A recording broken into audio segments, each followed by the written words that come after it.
Bonjour à tous! Ça vous avait manqué Pokémon? Eh bien nous aussi, parce que nous nous étions arrêtés au pire moment. Pour vous résumer, j'avais été vaincu par Giovanni et sa triple fusion des oiseaux légendaires Elector, Articodin et Sulfura.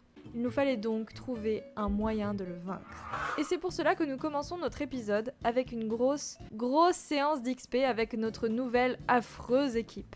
Pour ça, je me rends sur la route avec des dresseurs assez haut niveau et surtout un endroit pour se soigner juste à côté. Il y a une dresseuse avec un rat-attaque Florizard que je détruis encore et encore.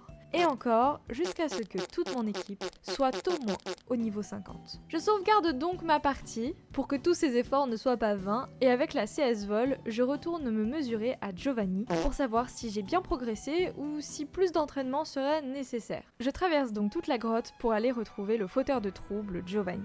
Il me ressort son terrible discours sur sa dominance, sa surpuissance et bla bla bla, avant de me défier de nouveau et m'envoyer son fichu monstre. Pas de surprise sur le fait que je me sois fait démolir, mais quelque part... Nous sommes ici pour le jugement de cette putain de souris. Accusé, levez-vous. Je ne trouve pas que le combat soit impossible. J'ai le sentiment que cette équipe est bonne et que je peux y arriver. Alors rebelote, vol, on retraverse la montagne, Giovanni, bla bla bla, et on recommence. Je commence par mon roux carnage Dracofeu. J'utilise une attaque feu sur Articodin avant de me faire one shot. Enfin, triple shot techniquement. Puis j'envoie mon Terra Galopa pour finir Articodin avec une autre attaque de type feu. 2 pour 1 techniquement, si on continue sur cette voie, je devrais m'en sortir. Je low un peu Elector car ce sera clairement lui la plus grosse difficulté et j'envoie mon Arcanin Darkrai qui va bien low Elector et tanker quelques temps. Puis il est temps de s'attaquer à Sulfura avec mon Raichu low class et une attaque de type eau. En l'occurrence Surf qui touchera en même temps un peu Elector. Bah oui, pourquoi se priver? Et au final, en spammant Surf, je finis par mettre Sulfura dans le rouge et je tue Elector. Le dernier Surf de Lucario Karchakroc et pouf, on n'en parle plus. Je savais bien que cette équipe était magnifique. Enfin, magnifique. Giovanni est dévasté. Il ne comprend pas comment il a pu échouer. Personnellement, je pense que son triple oiseau légendaire et 5 autres Pokémon, ça aurait pu aider. L'oiseau légendaire se libère et sa fusion s'enfuit. La Team Rocket propose alors à Giovanni de les attraper avec leur reste de Master Ball, mais il est tellement abattu qu'il prend la fuite et abandonne toute sa team. Je reste donc seul face à Sulfura. Je ne prends même pas la peine de soigner mes Pokémon car je vais utiliser à bon escient la Master Ball que l'on m'a confiée plus tôt et hop, attrapé, on n'en parle plus. On va pouvoir admirer ces différents magnifiques sprites, il y en a des incroyables, et nous l'appellerons Fumsec. En sortant de la grotte, je tombe sur le propriétaire du bateau qui me remercie pour le courage, la force et le talent dont j'ai su faire preuve, et il m'informe que Giovanni est certainement retourné à l'arène abandonnée de Viridian City.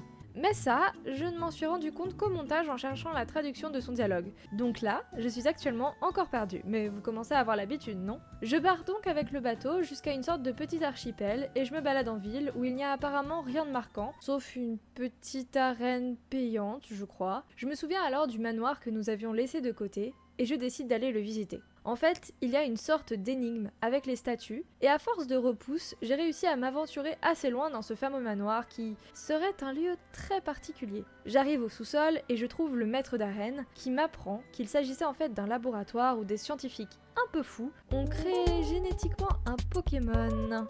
Je lui demande pourquoi il n'est pas dans son arène, là où je peux lui botter les fesses, où il s'empresse de retourner. Et je vais donc pouvoir le défier pour mon 7ème badge.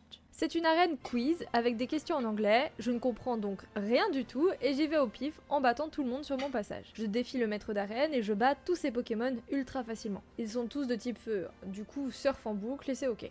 Maintenant en route pour le dernier badge. Encore faudrait-il savoir où est-ce qu'il est. Mais avant cela, débarrassons-nous de ces affreux Pokémon et créons une nouvelle équipe. Ça va être un peu long, donc je vais vous montrer une compilation de toutes les fusions que j'ai essayées et l'équipe que j'ai finalement gardée. Donc on finit notre équipe avec un magnifique Dracofeu low class, un petit Raichu Gardevoir, un superbe Dracofeu Karchakroc, un Démolos Lucario que vous avez déjà vu, et si c'est pas le cas, allez voir les vidéos précédentes, elles sont vraiment cool, et les 2 plus belles dingueries de notre équipe, Sulfura, Zoroark et ce Junko Darkrai. Mais maintenant, je suis toujours perdue. Et en plus, mon équipe est un peu faible. Il faudrait XP un peu plus. Je vais donc explorer plus en détail le chenal dont j'ai parlé précédemment. Je vais me mesurer au dresseur du coin avec Surf. Sur un îlot, une dresseuse m'envoie un Galeking Hibou, un Chapignon Magmar et un Poulpe Togepi. Oui, je suis complètement perdue pour les noms là. Effectivement, un peu d'XP serait le bienvenu. Je continue donc mon chemin vers le prochain dresseur. Et j'attrape au passage un Watwat adorable. D'ailleurs, il a un sprite de lui rasé, le pauvre. Et je tombe sur un Libégon, mais je vais pas essayer d'aller le chercher comme je n'ai pas de Pokéball pour le moment. Oui, parce que si vous savez que je dois aller à l'arène de Viridian, pour l'instant là, moi je suis complètement perdue pour changer. Donc je vous skip ce passage et c'est parti. On part direct à l'arène. Après avoir vaincu tous les dresseurs et zigzagué pour trouver mon chemin, je tombe sur Giovanni. Décidément, il n'a pas de chance, le pauvre. Il m'avoue qu'il s'agit de son repère secret, et que cette fois, il ne me laissera pas déjouer ses plans. Junko bat sans difficulté son premier Pokémon, mais celui-ci l'emporte avec lui dans sa tombe. Son cube sur pattes, je vois pas ce que ça pourrait être d'autre, me casse vaguement les pieds à se soigner en boucle, mais je finis à en venir à bout. Le prochain n'est pas une difficulté, avec une bonne attaque de Tifeu, son Nidoking Florizard succombe vite. J'ai failli perdre sur le dernier Pokémon, mais à grands coups de rappel, je m'en suis finalement sorti. Avec mon 8e et dernier badge, et la défaite retentissante de Giovanni. Pour lui, la Team Rocket est finie. Il m'offre la CT tremblement de terre et le chemin devant moi est libre pour accéder à la Ligue Pokémon. Enfin libre. En voulant m'y rendre, je me suis fait une fois de plus alpaguer par Plankton. Il m'énerve tellement. Il dit être surpris de me voir ici en route pour la Ligue, mais techniquement, c'est pas moi qui enchaîne les défaites. Et c'est sans surprise que Pokémon après Pokémon, je le bats encore une fois. Il ose me donner des conseils après sa défaite et part avec un seum incroyable. Le garde de la Rook Victoire me demande mes badges et m'ouvre le passage et en avant pour l'ultime défi. Comme toutes les Rook Victoire, il y a une tonne de dresseurs. Je vais donc vous montrer les meilleurs Pokémon jusqu'au bout du chemin.